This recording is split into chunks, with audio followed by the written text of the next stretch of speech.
fit. What was that PSP thing the other day? So Sherby, what I had invested in recently, back in like August, I had ordered a Windows handheld. I actually have it. It looks very PSP-ish. It's pretty fucking sick. It's pretty sick. Here, I actually have it right here. It's gonna be super dark, but this is it right here. This is the PSP thing that you saw the other day. It's a Windows handheld device. So essentially it's like a Switch with Windows in it, with Windows 11 in it, so I can play computer games from this device right here. I might have to turn on my fan, not my fan, my overhead light, so you guys can see this. But yes, this is it. Yes, you guys missed the unboxing, but I do have the highlight there. That's probably what Sherby was asking about, because I do have the highlight all down, and it's just, you know, it's here. Sailor! So yes, I got the handheld. I unboxed it yesterday, and this is it. This is why I say it's like a sidekick, because you can slide it up, and it also has fingerprint. I was playing a little bit of Pokemon Infinite Fusion. This screen is super bright, but let's see if I can lower the brightness, maybe? Yeah, wait, hold on, I got this, I can do it. There you go. I was playing a little bit of Pokemon Infinite Fusion, but it's essentially a Windows handheld. Like, it's pretty sick. I've been playing it for a little bit. You also got an optical mouse here. There's this little box that controls the mouse. You can also click on it like a trackpad. RGB on the bumpers, and then a full keyboard. You got your D-pad, you got your joysticks, you got your XBYA. You also got triggers back here. It came with wonderful little accessories as well, like a wrist strap. You got select and start, you got a menu button down here, and then your fingerprint here, but it's super cool. I've been like kind of thoroughly enjoying it, and I had gotten this entire setup too for the unboxing. But essentially, it's a pretty thick boy, as you guys can see. It's pretty thick. GPD Win4, 32 gigs, 5 DDR5, as well as 512 gigs of storage. So really cool stuff. Power, volume, you have USB-C, you have the Oculus optical connection as well, so I can connect a external graphics card to it, and then the charging port right down here as well. And on the side we have to adjust the controls, so it can function with just the controller connectors, or I can just use the keyboard. Micro SD. I'll get to all the questions, I'll catch up with chat here. There's also a little reset pin down here. Programmable buttons. You probably can't really tell, it's a little bit of a different texture, but these are programmable buttons as well in the back. So a really interesting handheld. This is as big as it is. I don't have my Switch for reference, unfortunately. I would say, like, for reference, my Switch, but maybe my phone for reference is what I have. Like, my phone for reference with this thing, in like terms of how wide it is, how tall it is, how thick it is, I guess, for reference. But yes, that is the handheld Sherby. It looks almost exactly like a PSP, but that was sort of maybe the goal for it. And that's it. So yeah, curious to hear your review after a few months. That's something I definitely am planning to do, for sure. But so far it's actually been pretty nice. It's kind of met the expectations as I expected it. Reminds me of the Sidekick phones. Yes, that's exactly what I was saying. And it's backlit too, so it's really nice for the nighttime usage. Maybe probably the only complaint I have, because last night I was playing with it in the dark in my bed, and you can't really see these buttons, so I kind of wish they put some sort of backlight or maybe the RGB behind these little buttons, these little A, B, X, Y buttons. I kind of wish they did that, and maybe on the D-pad as well. It doesn't have to be so bright, but For those instances when it's dark, you're gonna have like a little hard time unless you have a little bit of muscle memory on your button. How much was it? So it's a Chinese manufacturer called GPD, straight out of Hong Kong. So for them, it looked like it was very expensive, but it really wasn't. In US dollars conversion, it was like not even $900. I think it was like $850 with taxes, and then shipping was free. So it was like $850 essentially for this whole thing. Now, if you wanted like the 4 terabyte, the 2 terabyte one, the 64 gig, the white color, then is when you start seeing like $1,000 worth for it. But I'm very, you know me, I'm very DIY, so I don't really have a fear of opening this up and upgrading it. I do probably find myself potentially peeling this open and upgrading the SSD to maybe a 4 terabyte, because I've done it with my laptop, so I may do that later down the line. But right now I'm kind of just gonna test it out, get a feel for it, preload like 1 or 2 games, see how that goes. Since I'm also taking the trip to Dominican Republic, I'm gonna test that out on the plane. Want a physical keyboard back in full web functionality without being bound to the mobile sites.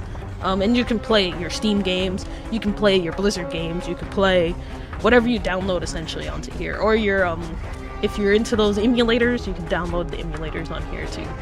Battery life for this thing, on average, some of the videos I've seen on YouTube, I'm just gonna slowly catch up to chat here. Again, it's essentially a whole computer on a thing, so I don't expect like 6, 7, 8 hours. Like, expect like 2 or an hour to it. Roughly, while I was playing Infinite Fusion, I got about an hour out of it. So, and then the charger it comes with is super quick, so it charges it pretty fast. Custom fees, didn't have to pay custom fees. I think they covered all of that. They indicated it in their shipping logs and everything, to just have it disregard like any of those extra fees. And surprisingly, it got here really quick. I'll tell you guys, it got here super quick. So I will be taking it with me so I can see how it does while I'm in the plane. You know, it may or may not last that long for the whole trip, because I think the plane trip is like 2 hours worth. So you guys can have a bigger view of it here. So this is it. Judging how much all your electronics would hurt when you drop them on your face, this would actually hurt. I mean, but the thing is, you do get a little accessory, you get your little strap for it, so you are kind of good. You won't really, you shouldn't really put your life on this, but if it does fall, then at least you have some sort of security. And this is really nice with companies, that they give you these sort of accessories for these devices. But yes, this will hurt if it falls on your face, because it is pretty thick and it's got some beef to it. As for Blizzard games, do they come with full-side igloos? As for Blizzard games, I don't know. I kind of curious to see how Call of Duty would run on this too. Just realized how intense this music was for your review. Yeah, that's why I switched over.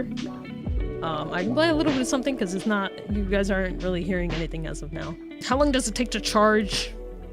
I'd say like not even 30 minutes. It didn't really take that long to get back to like maybe 50%. It really took like maybe 25 minutes or like 15 minutes to get to 25%, and then full charge like 30 minutes. It's smaller than, yes, it's definitely smaller than the Steam Deck.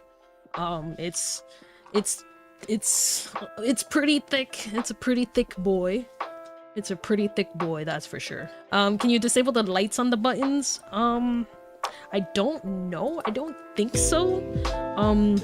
The only thing I noticed, when it comes in white, they make these clear so you can enjoy the lights. I really didn't care if I could see them or not, just because, you know, it would probably make a little bit more sense if they had lights on the actual, like, Joy-Cons or something. There probably is, but I haven't really heard a way to disable them. But then again, these are kind of like tinted, they're kind of smoked out, so it doesn't really, it's not blaring through. There's also another one that they're sort of making like this, another Chinese company, Aya Neo, because they're making something very similar to this one. I don't know how big it is, but they're now kind of in the stage of producing it, so to say, or getting it backed. So they're getting funding for it, so to say.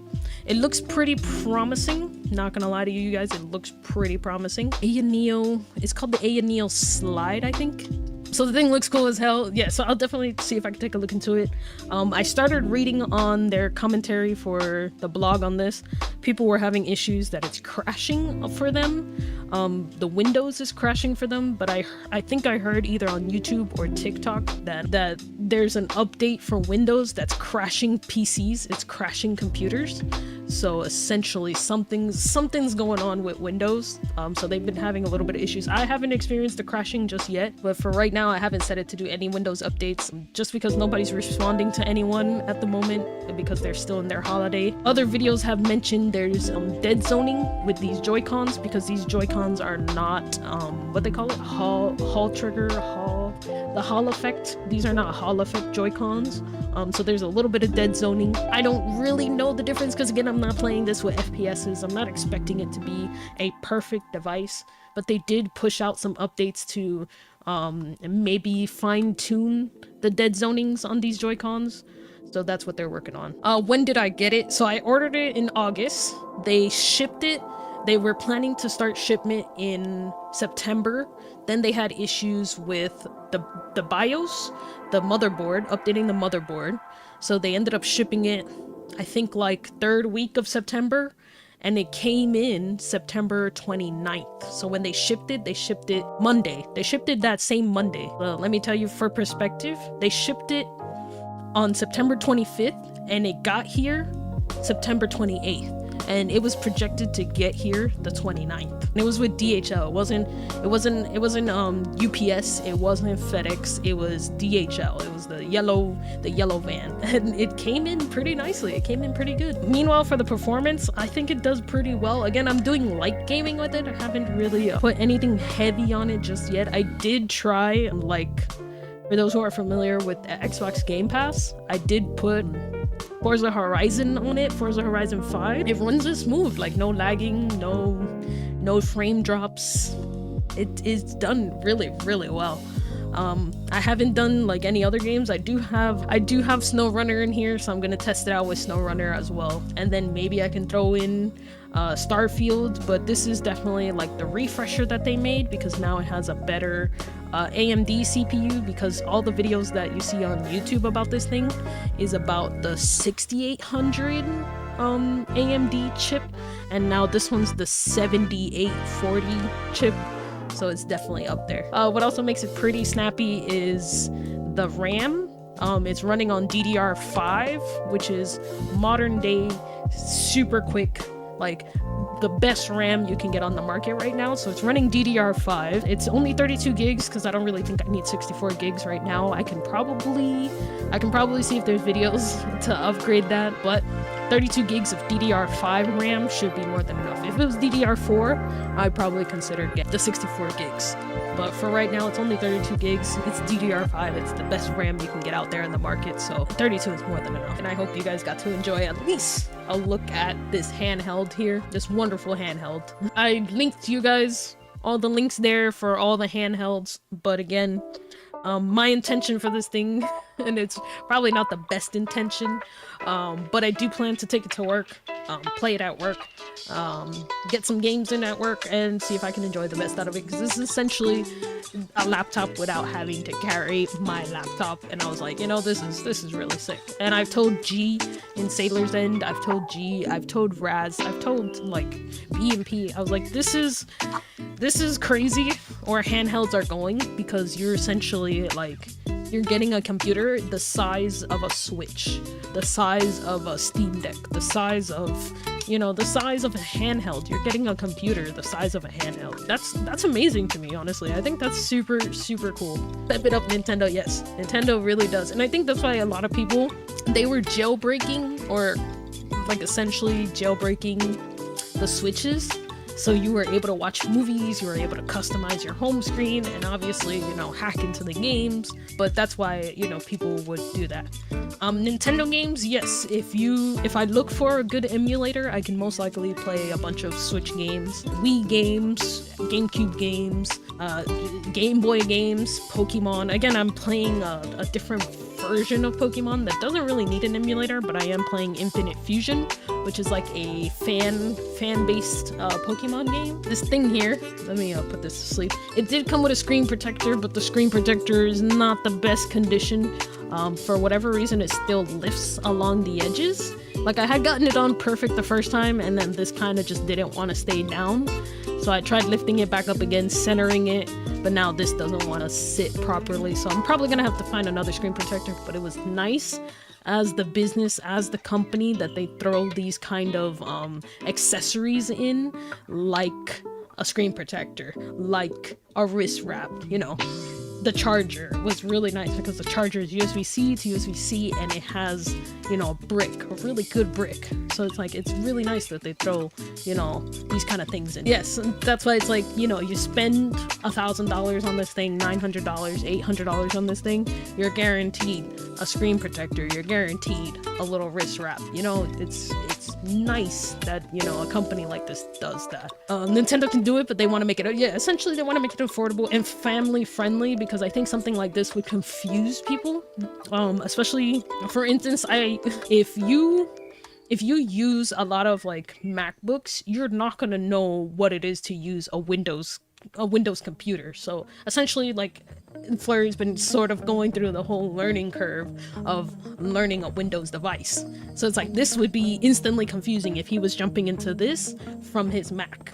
So it's like, and then it would be vice versa. For us people who use Windows, going into a Mac or going into a MacBook Air is gonna be so confusing. It's gonna be ridiculous. Those accessories are so cheap. Yeah, that's the good thing about it. Like, these accessories are so cheap, and this is how you keep customers coming back to your brand, is if you just show these kind of small gestures and you just let them be able to like enjoy these kind of things. All in all, so far so good. I haven't updated it. I haven't updated the software. I'm kind of gonna wait and see what they say.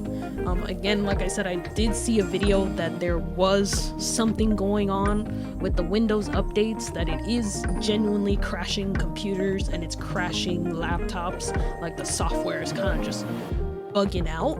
So I'm not sure if that's what's going on, or if there's just something more to the updates that I have to just do all the hardware updates first and see if that resolves anything.